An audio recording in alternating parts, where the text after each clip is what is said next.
Hey everyone, welcome back to another manga review. Just one more before us Americans are recruited to our Thanksgiving dinners. I was worried that maybe some of you were getting a little bit sick of the romance manga reviews, so today we're going to be reviewing Tesla Note. More of an action-based manga featuring a high school girl. Kind of gives me similar feelings to Full Metal Panic, only I would argue Full Metal Panic was better. So some of you might already be aware, but there are such things as Tesla nerds. Tesla in general is a pretty cool name, so I can understand why you would want to put it in the title of your series, especially when your series is going to be like sci-fi. But Nikola Tesla actually does have a role to play in this manga series that is intertwined with the plot itself. Also, can I just say, isn't it weird to have like a super realistic picture of Nikola Tesla next to super anime pictures? But anyway, the plot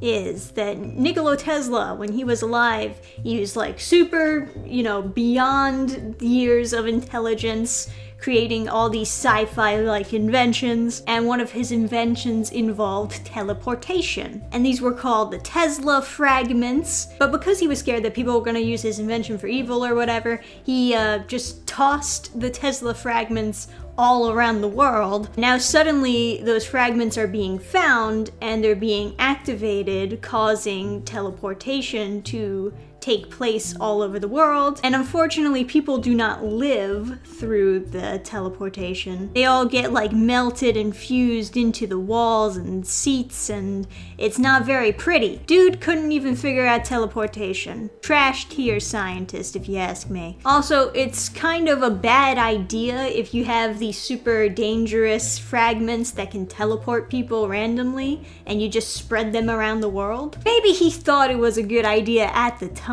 but if you actually think about it for a second here, you have these super dangerous fragments, and instead of trying to keep them all in one place under lock and key, you decide to spread them all around the world for complete strangers to find and use to their own amusement. Tesla's kind of a dick. It doesn't even seem like when he was hiding them around the world, he didn't do a good job at hiding them, because even like little kids are finding them. It's like, what, did you hide it under a rock and just assumed, oh yeah, nobody will ever lift this rock? But now we get to our two main characters. We have the female main character, who is a high school student, who is also raised by ninjas to be a very capable spy. She's very cheerful and very excitable to be involved in this mission to go collect the Tesla fragments. Master of disguise, lip reading, speaks all kinds of different languages, and of course is excellent at hand-to-hand combat. And she gets partnered with a guy. He's pretty mediocre as far as all the spy stuff is concerned,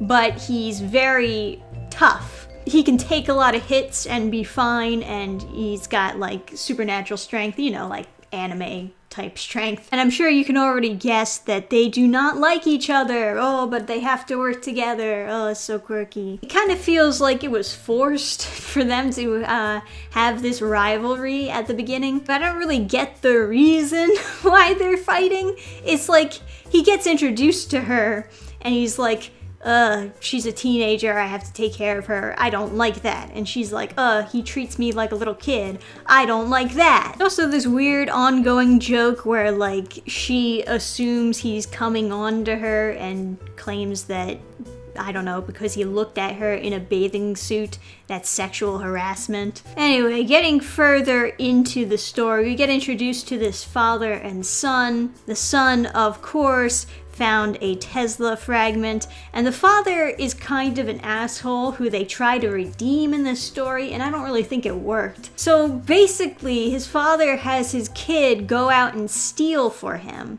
and his kid also kind of looks scared of the dad from time to time, which was giving me the impression that maybe there was some abuse going on also. But yeah, the father is in debt, doesn't have a job, so he sends his kid out to go steal money from strangers for him to help pay off his debt. The reason why the kid is hiding the Tesla fragment from him is because he thinks it's a cool looking crystal and he knows that his dad would probably want to sell it. Now, when our two main characters do find out that the kid has the crystal, they offer him money in order to get it back, but unfortunately it catches the attention of two other guys who are on the big bad team, who are also trying to collect the Tesla fragments. Then we just randomly get his backstory, where he's like an immigrant, and when he came to Japan, his wife died, and nobody would give him a job because for some reason there was a rumor going around that he's the reason why his wife died. I guess she was the one working for them to be together because they had a kid and everything. And I guess he just was not working that entire time?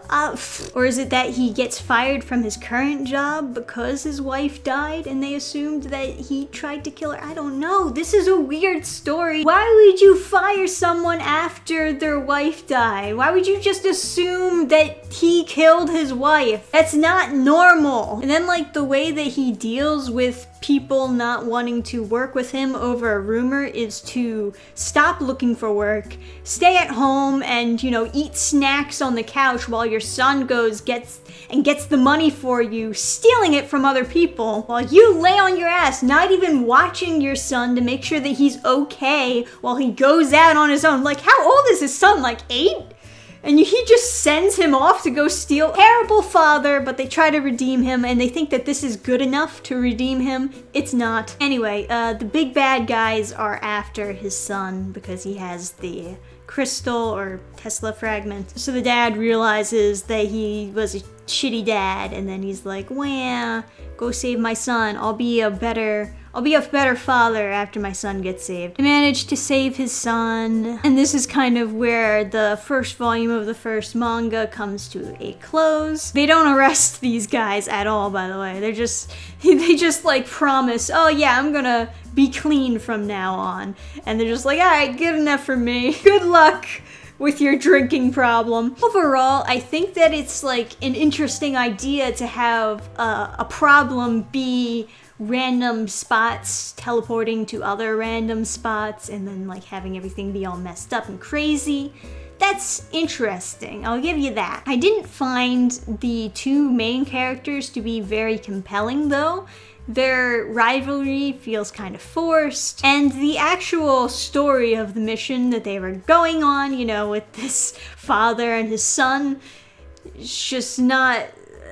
it's not that good. And if you're going to be opening with that for your series, then I'm not going to be super excited to go on to volume 2. So overall, I'm kind of feeling meh on this. It's like it's not bad enough for me to hate it, but it's not good enough for me to keep reading. Anyway, that's just kind of a short review that I have of Tesla Note. If you have your own hot takes or opinions on this manga series, let me know in the comments down below. Any other mangas you'd like for me to review in the future. I won't be posting a video tomorrow because it's Thanksgiving, of course, but we will be doing a Friday live stream, and I'm hoping that Fresher Luke will be joining me, so it will be a fun time. Remember to leave a like, subscribe, and stay tuned for the next video. Till next time, guys, bye! Program restart.